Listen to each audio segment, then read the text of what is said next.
Hello there, welcome to another video on should you buy silver. I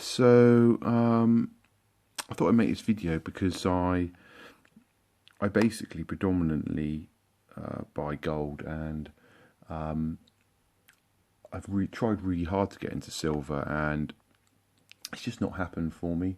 And I think it's for a number of reasons, and but I have bought some silver recently, and before I come on to that, I just want to talk about a couple of issues with silver and what I did when I first started collecting silver. So when I first started collecting silver or stacking silver, I was pretty new to coin collecting. I didn't know much, and I started off with gold first, actually, before I bought any silver. And it was only after about 6 months or so of buying gold bars and then some coins, I started researching silver, and I got into the graded stuff, and I decided that it would be, I didn't fancy punting on any slabbed gold coins initially because I didn't feel like I knew enough. So I thought it would be a lower risk to, I thought it was unsound really at the time, but I kind of thought if I buy an MS70 silver coin of some description, I'm going to pay a premium for it, but at the end of the day, it's not going to be like I've paid hugely over, and I'm still going to have silver coin and an ounce of silver, and it will get me into it, and I can see whether I find the whole slab collecting thing appealing. So I had this thing I was going to collect, try and collect a 1 ounce coin from every country, and I wasn't particularly worried about it being like an exquisite super low mintage silver coin. It was just going to be just try and get a silver coin MS70 of the year from every country and every mint. And so I've got a panda, I've got this kookaburra. Like I say, there wasn't any particular, I didn't know really anything at all about the good years or good designs. I just literally went hunting for an MS70 slabbed silver coin, and here we go. This is what I ended up with. So this is as far as I got with that collection. And this was quite a long time ago. I mean, this was nearly 4 years ago.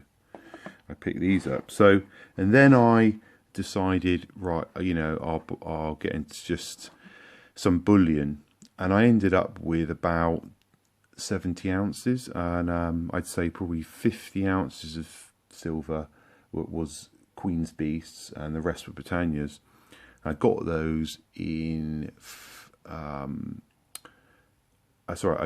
picked those up for about £11 an ounce, £10–11 an ounce, which was good, and I really hummed and hawed and really struggled to come to terms with making the purchase because I thought it was so much to pay. Obviously, it's been up and down silver. It's now £14.50 an ounce, something like that, give or take. Anyway, I sold all that silver except for these slabs on eBay this year in February, when it was about £14 an ounce. So I did okay. Made some good profits on those Queen's Beast, the silver ones. Did really well on those. Britannias were okay. So that's all gone, and I've got no silver. My plan was to get 200 ounces of silver. That's what I feel that you should. Well, you should. That's what I feel that I should. That's what I kind of had in my mind, is like a good, decent amount of silver to hold. And I realised that actually, I do like slab collecting slab coins. It's kind of it's nice to see them, but I'm just not sure on silver whether you're ever going to get your money back in terms of the premium you pay. I mean, unless it's a really good coin, it probably will do. You probably will do down the line. I just think it's going to be a long haul. Anyway, so recently I've constantly been studying the silver price, really, for the last couple of months really, since February. So I sold it because I sort of thought, you know, the problem is that with silver, is that obviously you've got to buy quite a lot of it, and to make, I'm buying it in the bullion form to make money on it, to sell it in the future down the line. If it goes to, obviously if you buy it for £10 an ounce and silver goes to £20 an ounce, and obviously I'm in the UK, so I'm going to talk in pounds, that's brilliant. You know, if it goes to £30 an ounce, that's great. You know, are you going to keep it and hope it goes to £50 an ounce in another 5 years? I don't know, but I'm kind of realising that, you know, there's three ways I'm going with the coin collecting, and it goes for gold as well. There's the stuff I buy that I just like, and I just like it. I don't care what anybody else thinks. I just want to buy it. Like some, you could say this, it's just stuff I bought because I like it. It may not be brilliant. I just bought it because I like it. The stuff that I buy that's just pure bullion, that I'm buying it in the dips, and I'm buying it in the hope that obviously the price will increase and it will be worth more in the future, which is what we all want ultimately. And that's just bullion. That's literally just bog standard bullion. So that in this case would just be like Britannias, you know, just good old 1 ounce bullion coins. And then there's the sort of semi-numismatics, which you could say like the silver Queen's Beasts, 2 ounce silver Queen's Beasts. So this is the only silver I've got. Yeah, actually, I have got a couple of Queen's Beasts left. I've got a dragon and a unicorn. I think I got 4 ounces. So I've got literally I got about 10 ounces. So I thought I'd better make an order and get some silver in. And this is like, this actually came through the post quite a while ago. I just haven't even had a chance to open it. There's nothing very exciting. I mean, you don't get, we're not going to see anything groundbreaking here. But I just thought, here's a dilemma. I was constantly watching the silver price, and gold silver ratio has been outrageous. I mean, it's been over 100, you know, and it's come back down. And I just thought, I was just constantly waiting for some sort of explosion or something to happen. Silver moves so slowly. Nothing's happened. So basically, I just bit the bullet, and I just thought, if I don't buy some silver now, I'm never going to buy any. Yeah, I'm just going to leave it, because I'm not really that happy about buying it. It's sort of 14 pounds an ounce at the moment. It's just not a great price, and so I just kept thinking, you know, surely something's going to happen, and it just hasn't. And in this sort of whole coronavirus pandemic thing, it's just not moved. So I just thought, you know, it probably is going to move, and I just got to bite the bullet like I did with the gold, and just start picking up some silver and just sticking it away.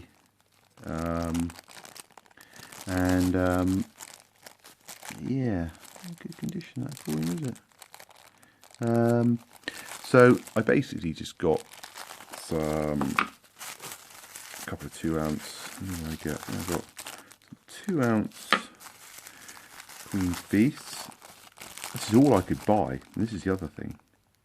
All I could buy in the 2 ounce range, and so really it's a pretty small purchase.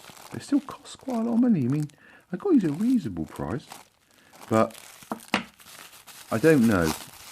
I kind of just cannot. I want to pull the trigger, and I want to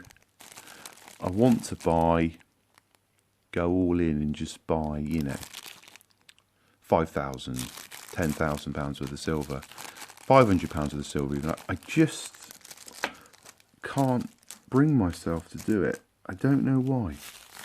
And maybe somebody else knows why. Every time I just keep buying it in these little dribbly amounts. And so yeah, I got 5 Queen's Beasts, and I've got 10 Britannias, 10 1 ounce Britannias. Pretty, not even gonna, there's nothing really very exciting about these, they're all going to be the same. No, 5. I only got 5, yeah. So I've got 15 ounces here. I just felt, I don't know, maybe you can tell me why that is. Is it because silver's an industrial metal? Is that why it's not moved like we thought it would? I know silver tends to move slower than gold, but when it does move, it's more dramatic. But it just hasn't happened. Yeah, these Britannias are pretty nice actually, but these Queen's Beasts are a bit manky. Look a bit milky, some of these. For a supposedly brand new coin. Whatever happened to the good old coin? I won't say where I got these from, so I don't want to upset the individual, but it's quite a well-known coin dealer. But normally they come in a little plastic thing. This is a bit of a, I don't know, a bit down market this, but maybe it's run out. Anyway, so going back to my original point, should you buy silver? I think the problem is that if you don't buy some now, when are you going to buy it? Every time I don't buy, or I just wait, I keep waiting, like, you know, waiting for the price to drop a bit more, and it never does. You know, in next week, I paid $14.25 or something an ounce for silver, £14.25.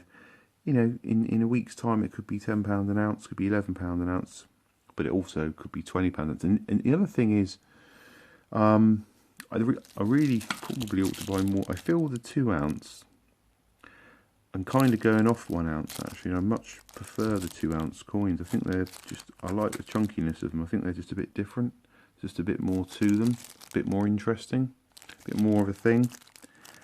And I think these obviously semi-numismatic, being the Queen's Beast range, they just offer a bit more potential to go up in value. So this probably isn't the last silver I'll buy. It's kind of like I just had to buy some silver to get me going and stop me buying gold, or else I was just never going to buy any.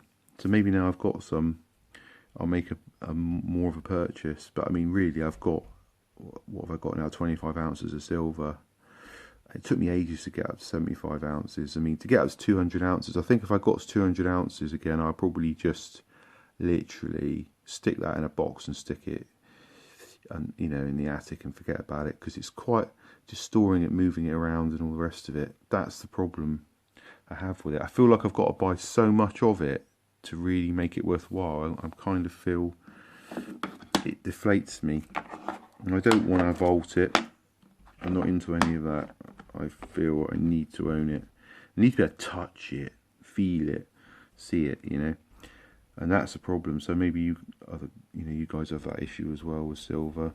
I do think, so we've got a couple of issues. I mean, obviously, there's the world's in turmoil. There's always, they're saying, talking about financial resets and all the rest of it. And if ever there was cryptos backed by gold, you know, I feel like silver could come into play as well. And they say that silver is the real money, don't they? Is what will be used. I mean, people, you want to go down there and fill your car up with some petrol in, you know, in Armageddon, or, you know, end of the world. You're going to give somebody a silver coin. You're not going to give them like a 1 ounce eagle or a sovereign. You know, you're going to want to use silver to pay, you know, to pay for those sort of day-to-day things. I mean, you know, we're getting into sort of fantasy realms, you know. Again, you know, this is my issue, you know. I stick this in a slab. This one's slabbed. Is it worth getting? Is it worth buying slab silver coins that end up getting a bit milky, you know, inside the case potentially? And getting discolouring and all the rest of it. It all looks great for 6 months, and then suddenly you look at it and you see it's riddled with spots. Though I have to say, I've been quite lucky. I think I have been quite lucky. I've not had these. I think this one might be looking a little bit suspect in there. I'm not happy about that. Don't know. Can you see that? There's something not quite right about that coin. But anyway, so it's just really a short video on my thoughts on silver. And I think, should you buy silver? I think you should. Should you buy over gold? I'm not sure. I'm just not sure. It's kind of, at the moment, silver has let me down a bit. Silver is a very important metal, I think, in the future. Technology, the way everything's going, electric, I do feel it's going to become important. Whether it's worth, you're going to have to buy so much to actually make anything on it, whether you can do that, you know, is another question, whether that's a viable thing.